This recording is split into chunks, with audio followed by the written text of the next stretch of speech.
Hello again, I am Blunty, and the imaginatively named PlayStation Virtual Reality 2 headset, or PSVR 2 because who has time for a 9-syllable product name, is now exactly 1 month old. Its launch seems to have gone quite smoothly. I haven't seen any issues with supply, and there's been little to no news on, or outcry about any widespread issues with the hardware, although it seems a pile of users were seeing some kind of software bug that made several of the buttons on their controllers just not work, which is kind of an issue. But as I predicted, it's reviewing quite well, and the basic level of competence of its hardware and Sony finally catching up with what leaders in the VR industry have been doing for years now, combined with the core benefit of a console-style solution, that being of a consistent experience for all users, high accessibility, low technical know-how required, and simple setup that nearly any idiot can manage. I'm not convinced it's actually selling all that well, but because of the way Sony do things, we have no real solid way of even estimating the size or speed of sales right now.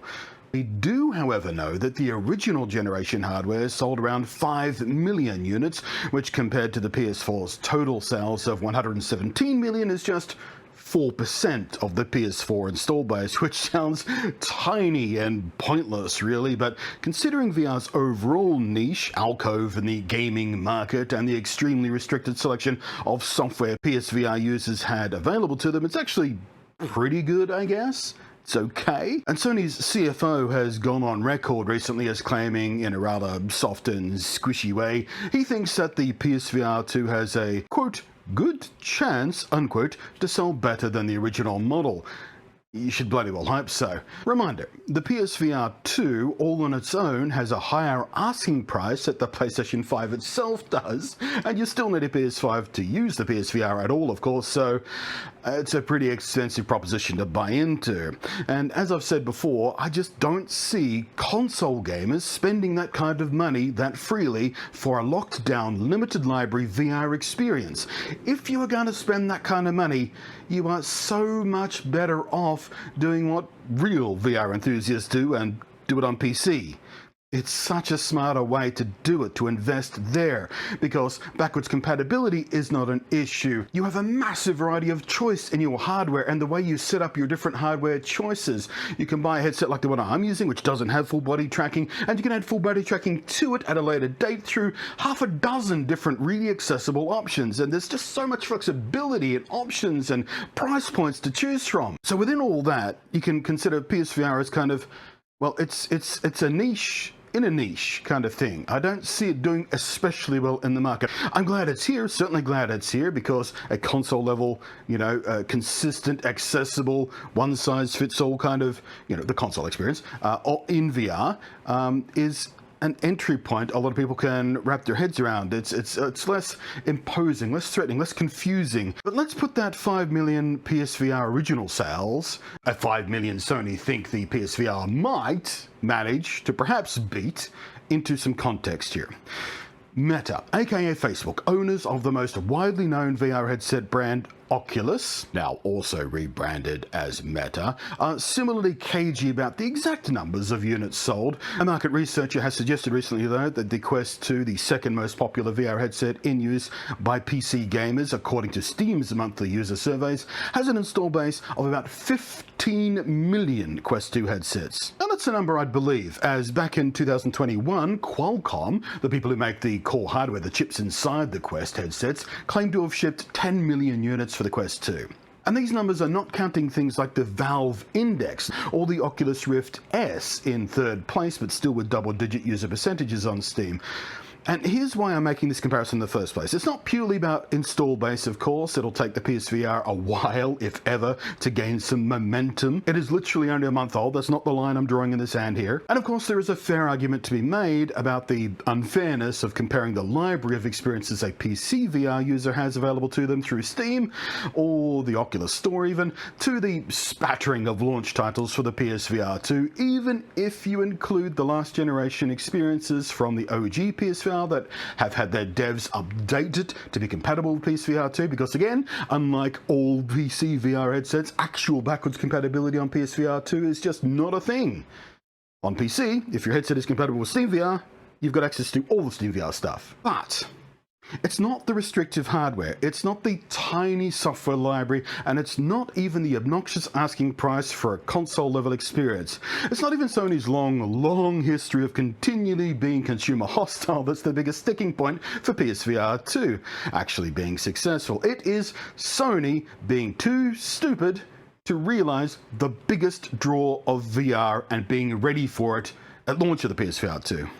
By far, and I mean by a very wide margin, the most active viewer base in VR are not playing simple one-and-done single-player gaming experiences with narrative whatevers like Horizon Call of the Mountain, for example, Sony's big, fancy, show-off launch title for the PSVR 2.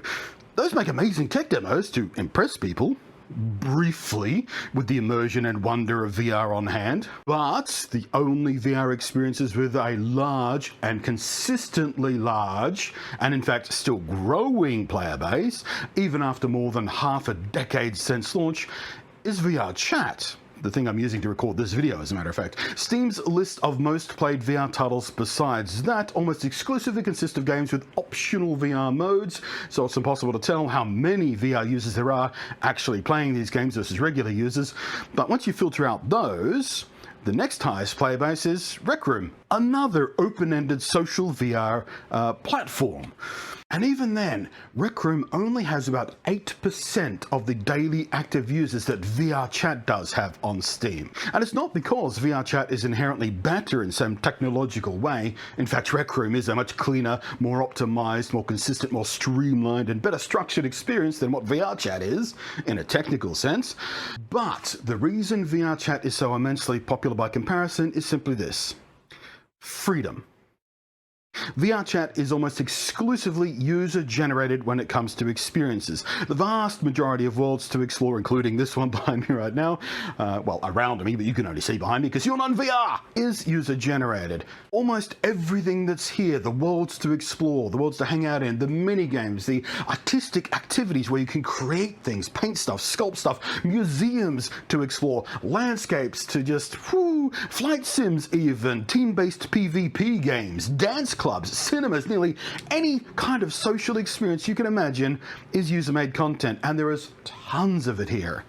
The same goes for a massive chunk of personal avatars. The avatar I'm currently using is a Ready Player Me thing, something you can, it's like a web-based character creator. You can make your own VR avatar and just import it in here. It's one of the easiest ways to get a customized avatar. I'm actually working on a different avatar right now, but it wasn't ready for this video because Blender and Unity are the bane of my very existence. And that's the point. Players can, if they want, have custom-made avatars built from the ground up. Whatever they want, whatever size they want, humanoid, animal, any trash can, little robot, a spider, whatever you want. And that's why Sony can never, ever have this. PlayStation can and will never allow this on their platform. This kind of user freedom is the antithesis of Sony in every single way. Their entire existence is just opposed to giving people this kind of freedom. They can't control it. They can't filter it. They can't moderate it. They can't sell it to you with a subscription because none of it is under their control. Just inherently. Users are free. And if Sony can't control it, Sony won't let its users have it. VR Chat must be terrifying to Sony-type corporate culture. It is the most horrific, mind-shearing, screaming, bones-deep dread near absolute user freedom for personal expression and without a way to rent it to us. The absolute best Sony could have for a social VR experience would be something like their old PS3-era PlayStation Home thing. And this is something I've suggested before on other videos. I don't remember which video it was. If I can find it, I'll put it down below. If you know which one it was, let me know. I've done so many videos, it's hard to keep track of what I said and where. But imagine a modern update for PlayStation Home that includes VR support. That would at least be something. Of course, Sony infamously, catastrophically bungled PlayStation Home. They were on the leading edge of what would eventually be called the social metaverse. And this was before metaverse was a word people were using for this kind of stuff. The word existed because an author made it up many years ago. This guy, I can't remember off the top of my head, this guy made it up. And they were right there. They were right there with it. But they were also Sony.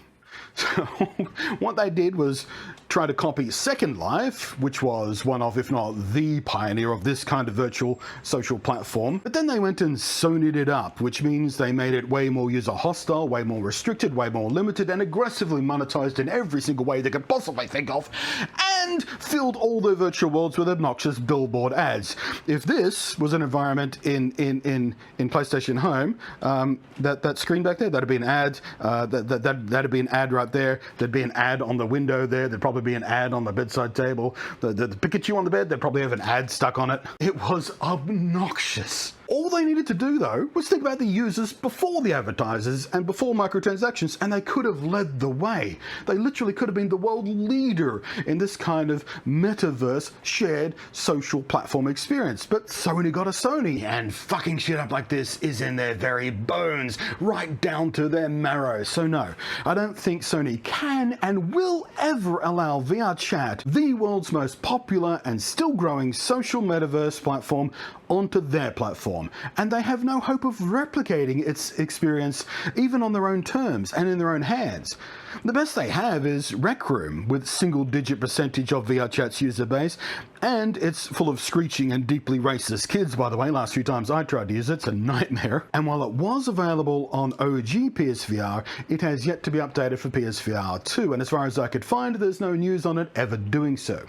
VR Chat is far from perfect, but so was its spiritual successor Second Life, unbelievably, which is now 20 years old, and not only still puntering along, but about to come to mobile devices, believe it or not, which I just learned while writing the notes for this video, and wow.